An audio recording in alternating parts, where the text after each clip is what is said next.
Channel को like करें, subscribe कीजिए और साथ लगे बेल बटन को प्रेस कर दें। बिस्मिल्लाहिर्रहमानिर्रहीम। आज से कुछ दिन पहले फैसलाबाद में एक बच्चे के साथ ज्यादती के बाद कत्ल का वाक़या रूनुमा हुआ तो जहन में जावेद इकबाल आ गया। आज से तकरीबन 20 साल पहले DIG ऑफिस लाहौर में एक आदमी दाखिल हुआ। उसने अपना तारफ़ जावेद इकबाल के नाम से करवाया और पुलिस वालों को बताया कि मैंने अब तक 100 बच्चों को ज्यादती के बाद कत्ल किया है। पुलिस ने अपनी रवायती हठधर्मी का मुजाहरा करते हुए उसको पुलिस स्टेशन से बाहर निकाल दिया। जावेद इकबाल ने घर पहुंचकर एक तफसीलन खत रोजनामा जंग के चीफ एडिटर के नाम लिखा, जिसमें उसने बच्चों की 74 बच्चों की तस्वीरों के साथ डिटेलन खत रोजनामा जंग को लिखा। चीफ एडिटर को खत मिलने के बाद उन्होंने अपने 2 क्राइम रिपोर्टर रईस इंसारी और जमील चिश्ती को इस केस को इन्वेस्टिगेट करने के लिए कहा। रईस इंसारी और जमील चिश्ती दोनों पुलिस को इन्फॉर्म किए बगैर रावी रोड के उस मकान पर पहुंचे जिसका एड्रेस खत में लिखा हुआ था। मकान के दरवाजे पर ताला पाकर दोनों दीवार फलांगते हुए अंदर दाखिल हुए और अंदर जो मंजर उन्होंने देखा वो उस खत को सच साबित करने के लिए बहुत था। दीवारों पे लगे हुए खून के धब्बे, बच्चों के जूते और कपड़े, तेजाब से भरे हुए ड्रम और वो जंजीर जिससे वो बच्चों के गले में फंदा डालकर उनको मौत देता था। दोनों इन्वेस्टिगेट करने के बाद वापस अपने ऑफिस में पहुंचे तो सुबह रोजनामा जंग में जो खबर छपी उसने पूरे पाकिस्तान को हिला के रख दिया। वो तमाम लोग जिनके बच्चे गुमशुदा थे वो रावी रोड पुलिस स्टेशन में आते, अपने बच्चों की तस्वीरें देखते, अपने बच्चों के जूते और कपड़े पहचानते और आहो पुकार करते हुए वापस चले जाते।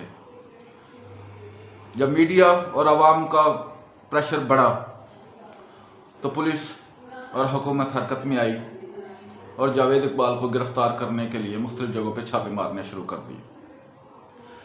इस रिपोर्ट को पब्लिश होने के कुछ दिनों के बाद सुहावा से 2 लड़के अरेस्ट हुए, इसाक उर्फ बिल्ला और एक उसका साथी। पुलिस ने बताया कि ये दोनों जावेद इकबाल के साथी हैं। CIA ने इन्वेस्टिगेशन के दौरान इसाक बिल्ला ने इन्वेस्टिगेशन सेल की 3री मंजिल से छलांग लगाकर खुदकुशी कर ली। वाकया चलता रहा।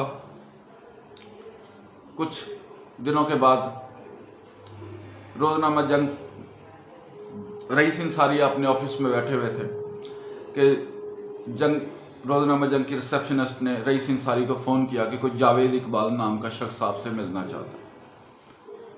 रईस इंसारी ने जब जावेद इकबाल का नाम सुना तो उसके रंग उड़ गए।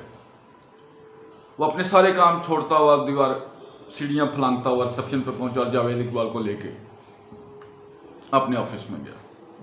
उसने जावेद इकबाल का डिटेलन सारी तफसील से इंटरव्यू किया और साथ में ही उसने अपने भाई बाबर इंसारी जो कि पुलिस ऑफिसर था उसको फोन भी कर दिया था। इधर इंटरव्यू खत्म हुआ, इधर पुलिस का लाहो लश्कर रोजनामा जंग के ऑफिस में पहुंच गया। जावेद इकबाल को गिरफ्तार किया गया। जब उसकी तलाशी ली गई तो उसकी जेब से खुदकुशी करने के लिए जहर की बोतल मिली। केस अदालत में हुआ, केस चलता रहा। पुलिस इन्वेस्टिगेशन में कभी वो इस चीज को डिनाई करता रहा कि मैंने ये नहीं किया, कभी मानता कभी ना मानता। केस कोर्ट में गया, कोर्ट ने फर्द जुर्म आयद किया, उसने अपने सारे ऊपर लगे इल्जामात को तस्लीम कर लिया। मुअज़्ज़ज़ अदालत ने उसे 100 बार फांसी का हुक्म दिया और हुक्म दिया कि उसी जंजीर से उन्हीं बच्चों के माँ बाप के सामने इसको 100 बार फांसी दी जाए। मुजरम को जेल में शिफ्ट कर दिया गया। अपील होती रही लेकिन अपील रिजेक्ट होती रही। इस केस के 1 साल के बाद जावेद इकबाल और साजिद दोनों ने खुदकुशी कर ली, जबकि दोनों अलग अलग सेल में बंद थे। जेल हकाम ने बताया कि दोनों ने अपनी बेडशीट गले में बांधकर खुदकुशी की। ये एक बड़ा मुअम्मा है, बड़ा मसला है कि कैसे पॉसिबल हुआ। जब वो दोनों अलग अलग थे तो खुदकुशी एक ही टाइम में एक ही तरीके से दोनों ने खुदकुशी क्यों की। तो बात करने का मकसद ये है कि वज़ीर-ए-आज़म इमरान खान साहब आज 20 साल बाद भी पाकिस्तान में उसी तरह के वाक़यात हो रहे हैं, कभी कसूर, कभी चुनी और कभी फैसलाबाद, और कभी कुछ ऐसे जो हमें शायद रिपोर्ट ही नहीं होते।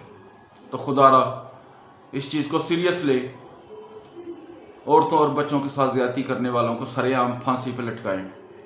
अल्लाह ताला ने कानून आपका ताबिया किया है, आपको इज़्ज़त दी है, तो खुदारा इस चीज़ को देखिए। शुक्रिया, थैंक यू वेरी मच।